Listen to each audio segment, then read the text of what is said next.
dit qu'il n'y a pas de temps mort. Dès lors où Dieu parle, il dit une parole, la Bible dit hey! Ça veut dire qu'il y a une continuité de suite. L'Éternel dit une parole et les femmes messagères sont une grande armée. J'ai compris la puissance qui se trouve. J'ai compris l'obéissance qui se trouve à la femme. Lorsque Dieu appelle une femme bien-aimée, la femme ne résonne pas. Lorsque Dieu appelle une femme, elle se lève. Si elle était en train de vouloir puiser de l'eau, elle va jeter la cruche parce qu'elle doit aller annoncer la parole de Dieu. La Bible nous parle de la femme samaritaine. La Bible dit qu'elle avait l'habitude d'aller puiser de l'eau au puits de Jacob. Est-ce que je peux t'amener dans les profondeurs? Amen. Elle partait tous les jours. C'est quelque chose qu'elle faisait tous les jours. Vous et moi, nous avons l'habitude de faire les choses tous les jours. Ça peut être au travail. Nous partons au travail. Nous cuisinons pour nos époux. Alléluia. Nous venons même à l'église. Dites avec moi, il y a rencontre. Et cette femme était allée au puits comme elle avait l'habitude d'aller tous les jours. Mais ce jour était différent des autres jours. Parce qu'elle a fait une rencontre. Et la rencontre était avec Jésus. Qui est la vie, qui est notre vie. Alléluia. Qui est la vie éternelle. Le Seigneur a demandé de l'eau. Elle a voulu un peu, mais il fallait qu'elle ait la révélation de qui était en face. Lorsque tu connais ton Dieu, tu ne raisonnes plus. La Bible dit que ceux du peuple qui connaîtront leur Dieu marcheront avec assurance. Ils marcheront avec fermeté. Ils marcheront avec obéissance. Sois éclairé ce matin. Lorsque tu n'es pas éclairé, on va te parler, tu ne vas pas comprendre. Lorsque tu n'es pas éclairé, Dieu va t'appeler, tu ne vas pas comprendre. Lorsque tu n'es pas éclairé, je peux être en train de prêcher comme je prêche, tu vas penser que le message s'adresse à une autre personne. Mais lorsque tu as la révélation, que le serviteur de Dieu est en train de prêcher, tu vas dire Seigneur, c'est à moi que tu parles. Je prophétise. Tu appelles au Dieu de ce matin. Tu vas te lever, tu vas impacter ta génération. Tu vas te lever et tu vas impacter la vie de l'autre. Jésus, c'est pour toi. Si c'est pour toi, dis Amen comme le tonnerre. Amen. Alléluia. Amen. Dieu parle à tout le monde. Cette femme n'était pas éclairée. Elle était toujours occupée dans ces choses. Elle était dans la tradition. Dis avec moi la tradition. Il y a des personnes qui sont habituées à la tradition. Ils savent que le dimanche matin, quand le frère Emmanuel finit de faire comme ça, après c'est comme ça, après non. Tout est déjà bien dit avec moi le mouvement de l'esprit. Le mouvement de l'esprit va te surprendre. Amen. Lorsque Dieu veut te prendre bien, il peut te surprendre à tout moment. Amen. Alors si tu l'attends à un endroit, lui t'attendra. Pourquoi? Tu ne dois pas marcher avec les yeux physiques.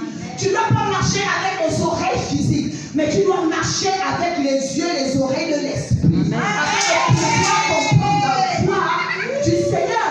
Nous sommes dans un temps où le Seigneur déverse de son esprit sur toute chair. Et dans le livre de Joël 2:28.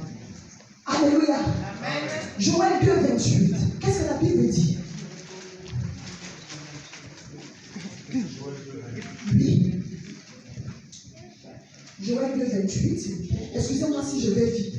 C'est comme ça que le Saint-Esprit, ne soyez pas étonnés si vous voyez en train de souper. C'est le mouvement de l'esprit. Le mouvement de l'esprit, tu ne fais pas ce que tu veux. Tu fais parce que ta chair veut. Non. Ta chair n'existe plus. Pas le pouvoir de ta chair, mais le pouvoir se trouve dans l'esprit de Dieu qui est en toi. Alléluia. Qu'est-ce que la Bible dit? Après cela, je répandrai mon esprit sur toute chair. Vos fils et vos filles prophétiseront. Vos vieillards auront des songes et vos jeunes gens des visions. Amen. Après cela, je répandrai mon esprit sur toute chair. Lorsque tu as l'esprit de Dieu, tu n'agis plus de manière traditionnelle, je vais dire. Non. Parce que tu obéis à la voix de Dieu. Est-ce que quelqu'un m'entend ce matin? Amen. Ce jour, elle a rencontré Jésus. Elle a compris que la routine n'avait pas de sens devant le pouvoir de Christ. Qu'est-ce qu'elle a fait? Elle a obéi. Elle a jeté la cruche et elle est allée annoncer l'évangile. Je parlais de l'obéissance de la femme par rapport à ce que Dieu dit, que les femmes messagères se lèvent. et elles sont une grande armée. Alors Dieu va utiliser les femmes en cette saison parce qu'elles ne raisonnent pas. Et lorsqu'une femme sert Dieu, elle le sert de tout son cœur. Elle ne le sert pas avec des émotions. Voilà pourquoi lorsque tu as une femme moindre, si tu es un homme, si tu ne connais pas la mission à laquelle Dieu appelle ta femme, tu vas rester en retard et vous allez avoir des problèmes à la maison. Amen. Alléluia. Amen. Est-ce que je parle à quelqu'un? Amen. Bien aimé, si tu es une femme qui n'a pas de vision, gloire à Dieu, tu seras en paix. Mais si tu es une femme qui a une vision à côté de toi, cette femme ne va pas regarder à l'argent que tu lui donneras pour aller acheter les sacs Gucci. Sa priorité, c'est l'œuvre du Seigneur. Sa priorité, c'est d'annoncer l'évangile de Christ. Sa priorité, c'est de savoir si la sœur de Dieu est venue à l'église aujourd'hui. Et pourquoi elle n'est pas à l'église? Si elle n'est pas à l'église, je dois prendre pour l'appeler.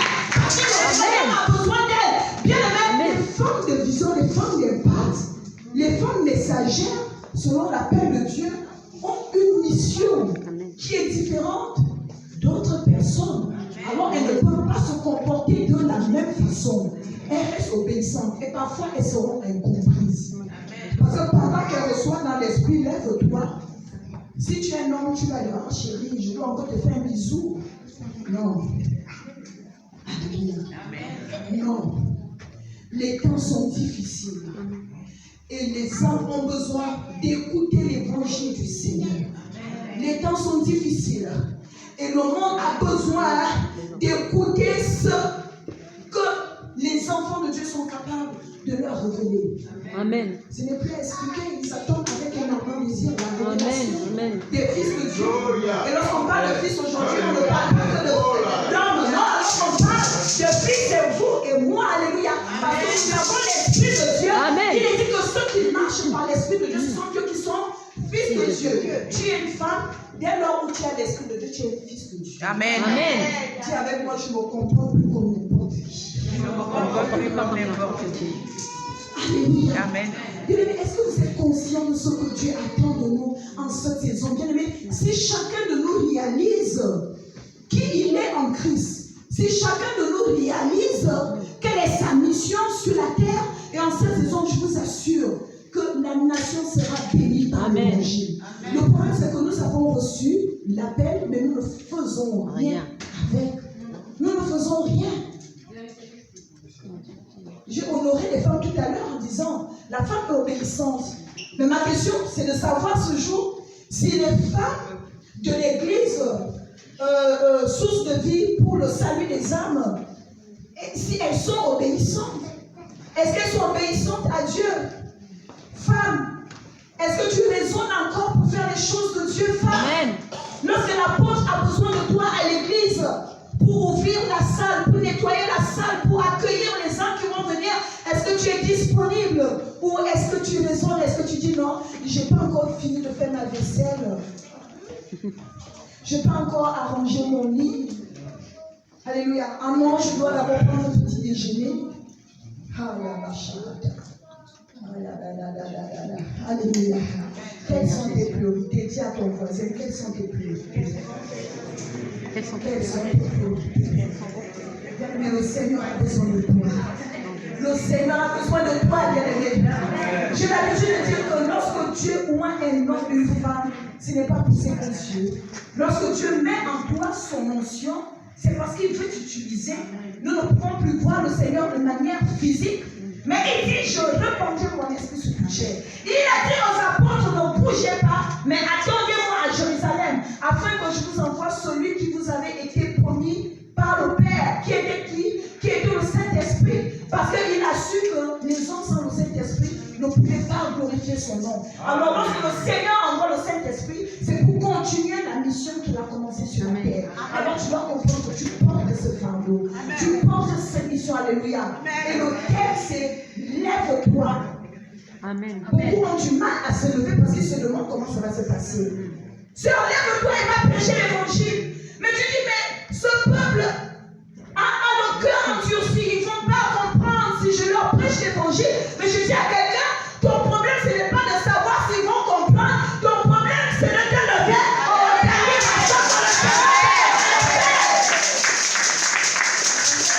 Alléluia.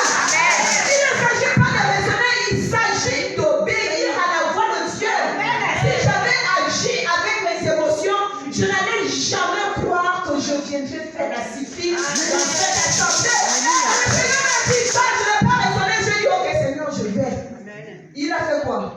exposer quelque chose. Amen.